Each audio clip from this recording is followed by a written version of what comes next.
yun nga mga kabel, ayan mga kabel, tinubuan na naman ng malunggay yung ating loop. Ayan, yung pagkain nila ngayong Wednesday, every Wednesday. Then yung nila, yung pot nila mga kabel, ayun, mapapansin ninyo, ayun meron tayong kulay puti. Yung kulay puti niyan mga kabel, is yan yung shell.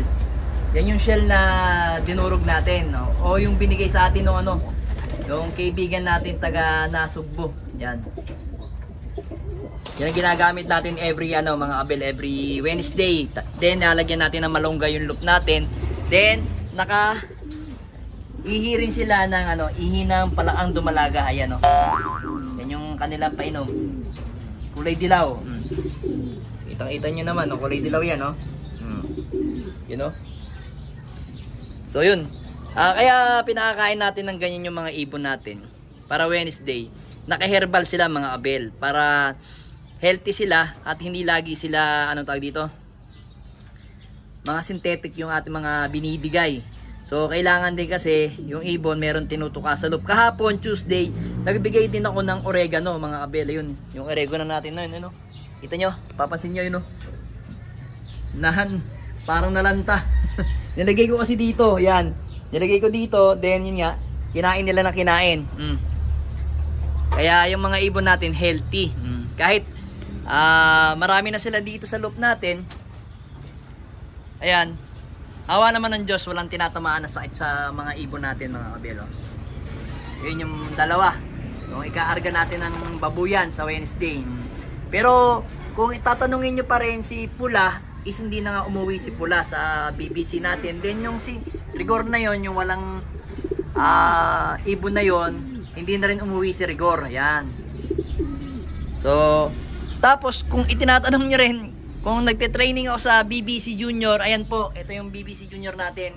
In-stop po natin yan, at saka yun, yung dubar na yun, at saka yung grisel na yun, in-stop natin kasi nga yung bagwis ni grisel is laglag na.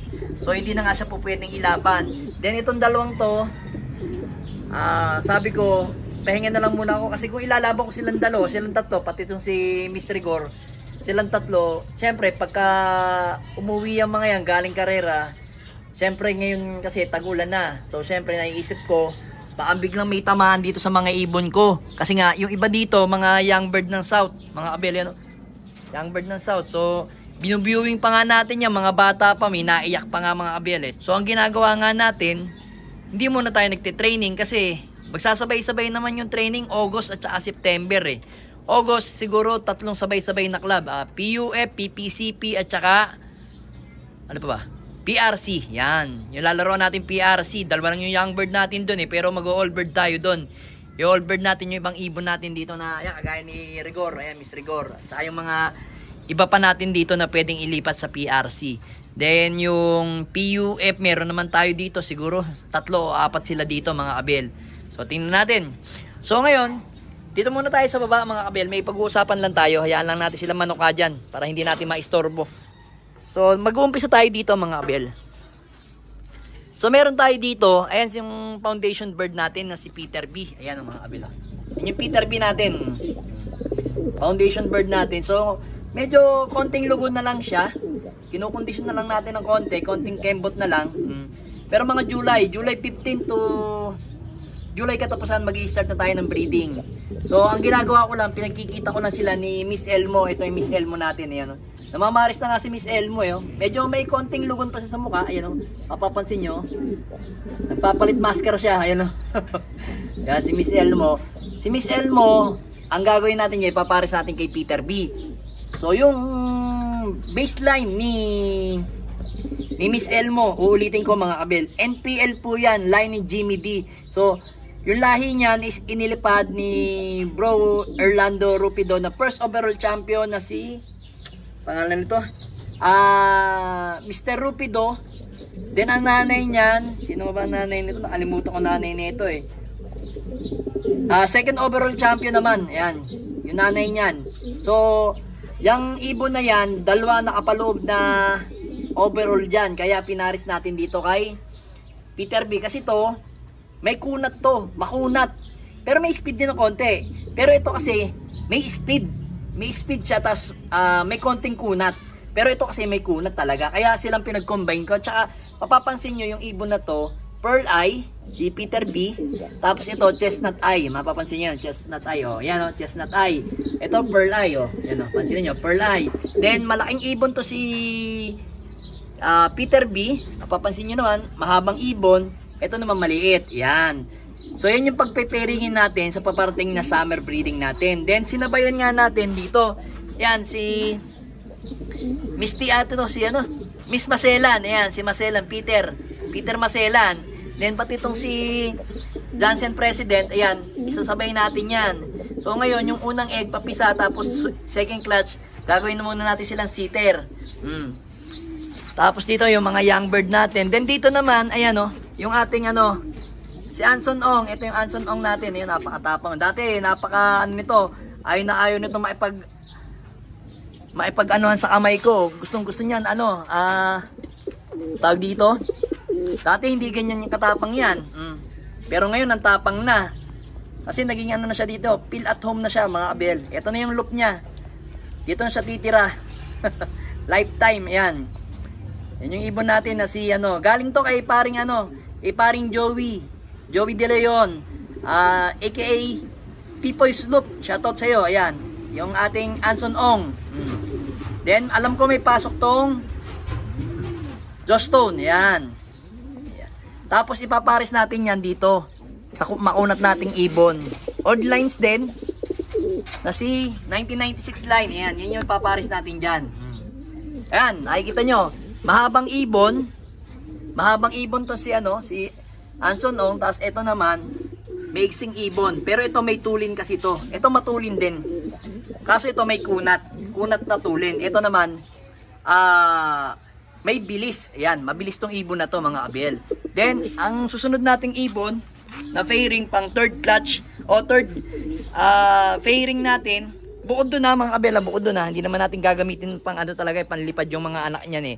So, yung unang anak, lalagyan ko lang ng commercial, or pwede naman, gagawin ko munang sitter, yung susunod na clutch, ipapipisa ko sa kanila. Dito sa dalawa, kay Peter Maselan, tsaka kay Johnson President. Then dito naman, mapapansin nyo, maliit yung ibon natin na si Pastel, yung blue bar.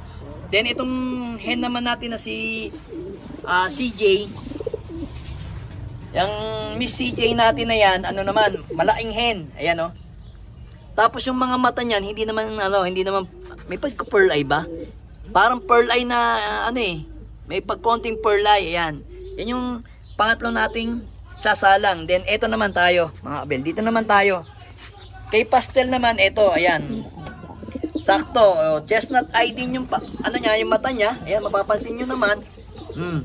Pansinin nyo yung mga mata niya, no? Chestnut eye, ayan, Then, ipapares naman natin siya sa foundation bird natin na si Mr. David, ayan. David natin na Vandenbroek, ayan. Tatay nung natin, pinakalak natin ng gataran. Tatay din ng superset winner natin sa PUF. Tatay din to ni 641. Tatay din ni contender natin ng BBC, yung nawala sa Kalbayog. Tapos, ngayon, ang anak niyan, may lilipad ba to na Ay, wala palang lilipad na anak nito sa OLR, mga abel. Yan. Yan yung pang port breeding natin. Port pair. Then ito yung pang-fifth pair natin. Ayan. Si Miss Peter. Ayan. Si first overall. Miss Peter. Ayan yung ibon of pearl eye. Kita nyo, ang gandang ibon. Konting-konti na lang kembot yan. Mapipair na natin yan. Then syempre, ang ating foundation bird na si, ayan, mga abel. Si Crack 52. Si 525. Ayan. Yung sinasabi ko sa inyong kamukha ni ni Biyaya. Ni Sir SG Saldi Garcia, ayan mukhang kamukha ni Biyaya yan yan yung foundation bird natin. Then yan yung panlima natin. Then dito naman sa isa, bali may pang-anim tayong pairing. Kaso ang ilalagay natin dito sa pang-anim nating pairing is ilalagyan lang natin sila ng ito commercial, hindi naman commercial, PUF to South to yan, PUF to Kaso, hindi na natin to may lilipad ng south kasi late na Kaya, yung kulay puting singsing, magiging all bird na lang, mga abel. Yan, Si Black Eagle, tapos anak ni Mr. David. Ayan. Silang dalawa. Ayan. Kasi hindi nga napisa yung kanilang anak o yung itlog nila. So, yan yung gagamitin natin pairing this summer, mga kabel. Pero ito nakasalang na, at saka si Pastel at saka si CJ. Miss CJ, yan. Nakasalang na silang dalawa kasi talagang sila yung nauna kong ipe-pair talaga. Kasi nga, ito naman isang clutch lang ako dito sa Black Eagle natin. Pagkatapos yan, gagawin ko muna silang sitter uli kasi nga, magse-second clutch tayo dito kay Mr. David at saka kay Pastel. Then dito, magse-second clutch din tayo kay Miss Peter at saka kay kay Crack 52. Then dito, second clutch din. Ng summer, ayan Then dito, second clutch din. Then dito, second clutch din, mga kabel. So, yun. Medyo mapaparami yung breed natin ng summer. Mga siguro mga 20 pieces. So, yan yung mga gagamitin natin pairing, mga kabel. So, sana swertehin tayo sa maganda nating gagawing pairing sa paparating na summer breeding, mga kabel. So, dun kasi ako excited ako sa mga gagamitin kong pairing sa paparating na summer. Doon kasi ako nagbe-base kasi napakainam talaga pagka mag-i-start ka sa pairing na healthy ang ibon. Siyempre pagka nangitlog sila o nagkaanak sila, sigurado healthy rin. Yung performance naman ng mga young bird ang ating susubukan o titingnan kung hanggang saan ang mararating nila, mga kabel, di ba? Tama yun, di ba, mga kabel? So yun, hanggang dito na, mga kabel. Update ko kayo sa mga susunod na araw. Alright. Aray mo!